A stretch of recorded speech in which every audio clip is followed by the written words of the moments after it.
Oi, viajantes da vida! Bem-vindos a mais um capítulo do Mediunidade em Foco. Me acompanhe no raciocínio. Imagine a seguinte cena. Um grupo de pessoas viaja, o pai, o filho, alguns amiguinhos do filho, para um encontro de jovens espíritas durante o carnaval. Semelhante à nossa Comerge aqui, mas num outro estado, um estado vizinho nosso. E aí, passam 4 dias tão felizes, aprendem muita coisa sobre o espiritismo. Na quarta-feira de cinzas, de manhãzinha, é a hora de arrumar tudo para ir embora, a viagem de volta e também o encerramento do evento. Só que na hora que todo mundo está reunido na quadra, na hora que está todo mundo faminto, esperando um café da manhã, pedem a um palestrante médium, daqueles que recebe espírito durante a palestra, daqueles que toda hora está dando comunicação mediúnica. E aí pedem a esse palestrante médium para fazer a prece de encerramento. E ele recebe 4 comunicações mediúnicas, uma em sequência da outra, ocupando cerca de 40 minutos. Na volta, na viagem de volta, dentro do carro, o amiguinho do filho do palestrante que me contou essa história vira para ele e pergunta assim: tio, aquele espírito que falou igual Harry Potter conversando com a cobra, era do bem ou era do mal?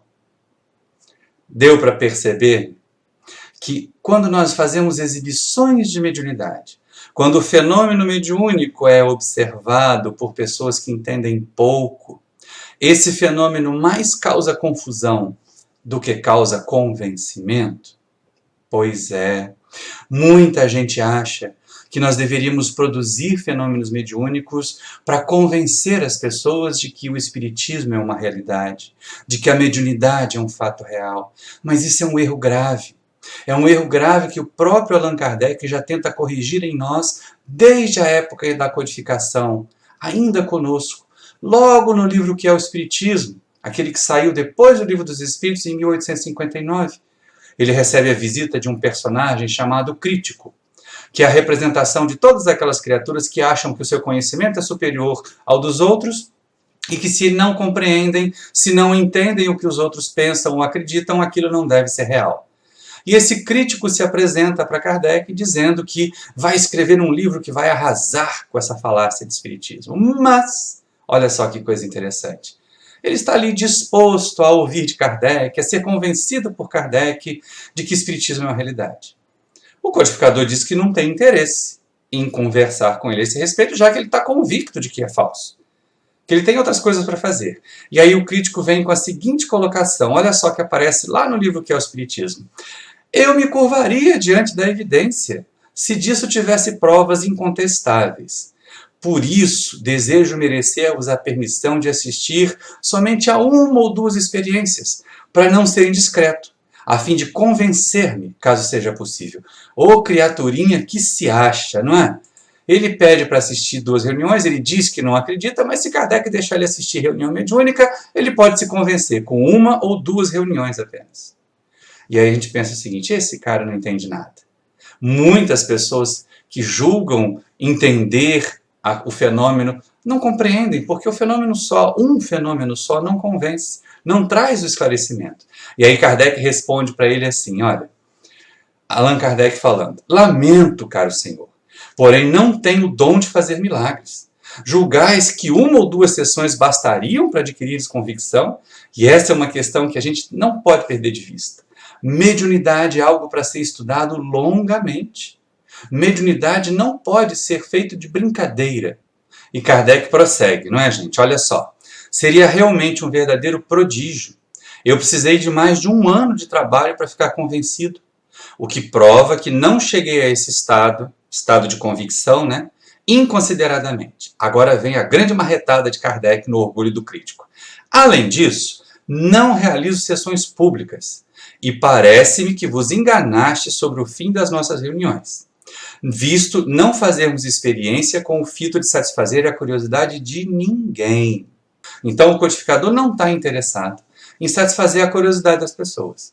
Muita gente que levanta essa bandeira, vamos receber mensagens, botar uma mesa para os médiuns receberem psicografia durante a reunião pública, o médium, o palestrante receber um espírito no final da palestra, vai encantar as pessoas, elas vão se convencer. Isso é uma observação equivocada. Médiuns sérios que fazem isso são poucos. E o médium referência para nós, que é o nosso irmão Divaldo Franco, que algumas vezes, raras vezes, encerra suas palestras com uma comunicação mediúnica, é alguém que tem mais de 7 décadas de trabalho, de crescimento, de estudo. Então não é qualquer um. Não fiquemos imitando porque vimos fazer. É necessário ter cuidado. A ideia de que produzir fenômenos mediúnicos vai atrair profitentes para o espiritismo é errada. E olha o que o Kardec responde para esse crítico lá no livro que é o Espiritismo. O crítico pergunta a Allan Kardec: não procurais, pois, fazer prosélitos? E o codificador responde: para que buscarmos fazer-vos prosélito quando não o quereis ser? Quer dizer, fazer o crítico se tornar um profitente, se tornar acreditar na doutrina. Não desejo forçar a convicção alguma, diz Kardec.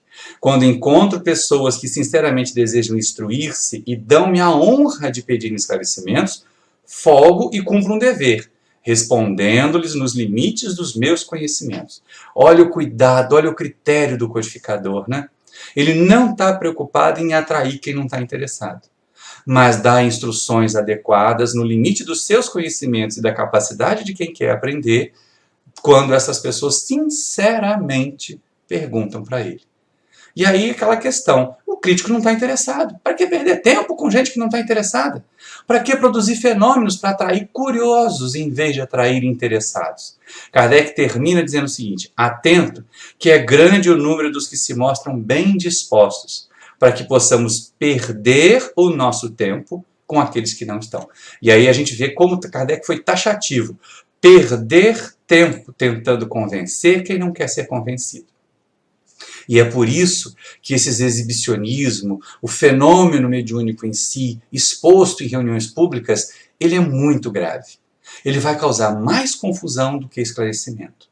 Ele vai deixar as pessoas mais confusas, mais perturbadas do que se elas tivessem começado por ler, por estudar, refletido um pouco e até chegar então à possibilidade de observar o fenômeno numa reunião que deve ser privativa.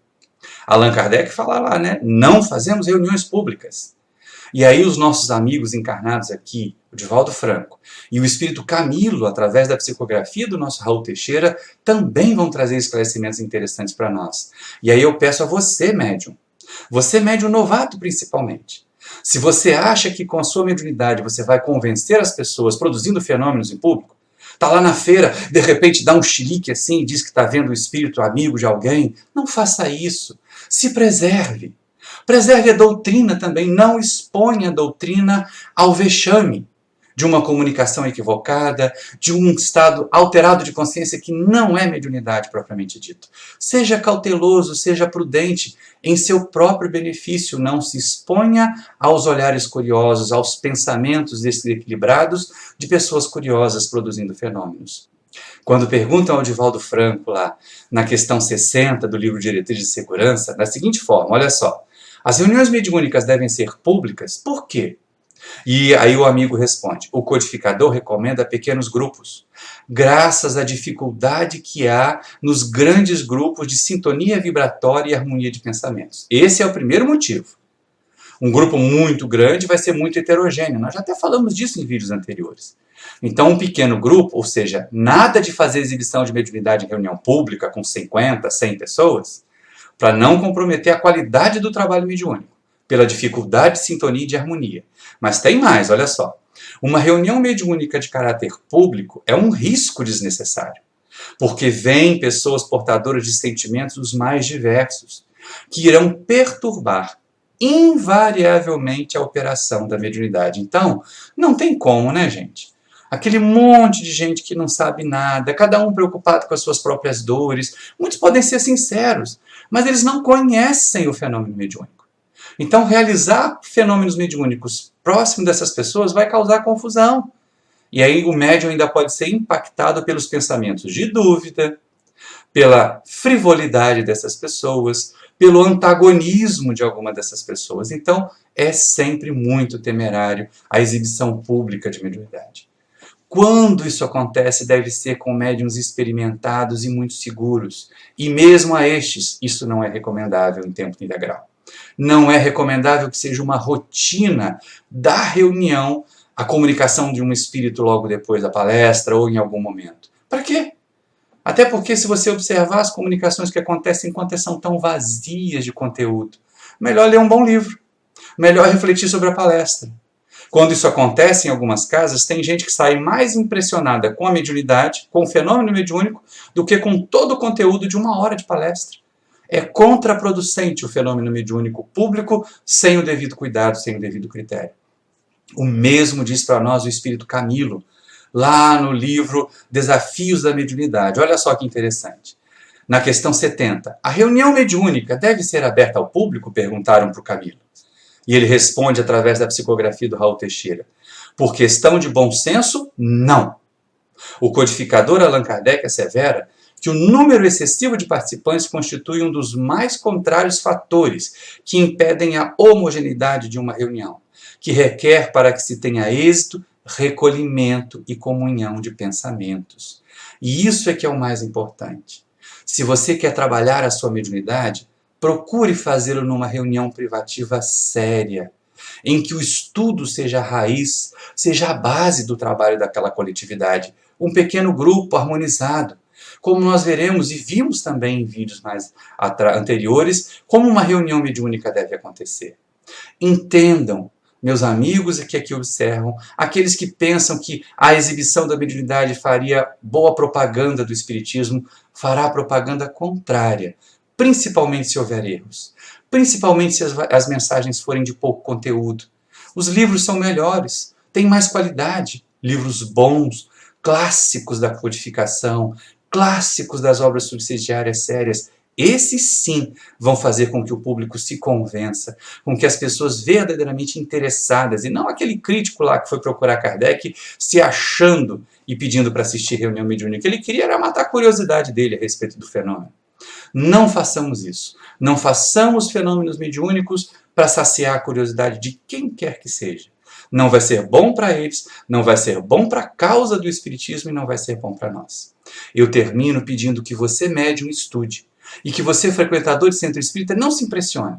Não se preocupe em querer ver fenômenos, mas que mergulhe nos livros. Obras boas como o de André Luiz, como o de Manuel Filomeno de Miranda, falam de mediunidade de forma correta.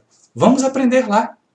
Vamos buscar na fonte o conhecimento, para depois, sabendo do que se trata, nós podermos participar, se for o caso, de reuniões mediúnicas. Muito obrigado por ter vindo conosco até esse momento do vídeo. Eu te agradeço por colaborar nesse projeto. E encerro a nossa tarefa com aqueles pedidos clássicos, não é? Se inscreva no nosso canal, acione o sininho, também compartilhe o vídeo nas suas redes sociais e com outras pessoas, e sempre lembrando a elas para também se inscreverem e tocar o sininho. Outra coisa também, deixe o seu like se você gostou. Se você não gostou, dê o dislike, mas por favor me informe. Diga para mim onde foi que eu deixei de esclarecer, onde pode estar a nossa falha. Nós não temos na pretensão de um vídeo de 15 minutos cobrir todo um assunto. Por isso, às vezes, fica aquela vontadezinha de aprender mais. Então eu te peço, comente. Deixa aí a sua sugestão de tema para a gente tratar em vídeos futuros. E nós continuaremos longamente nesse projeto de estudar juntos a mediunidade para crescer e fazer o bem. Desde já, muito obrigado e até o próximo vídeo. Tchau!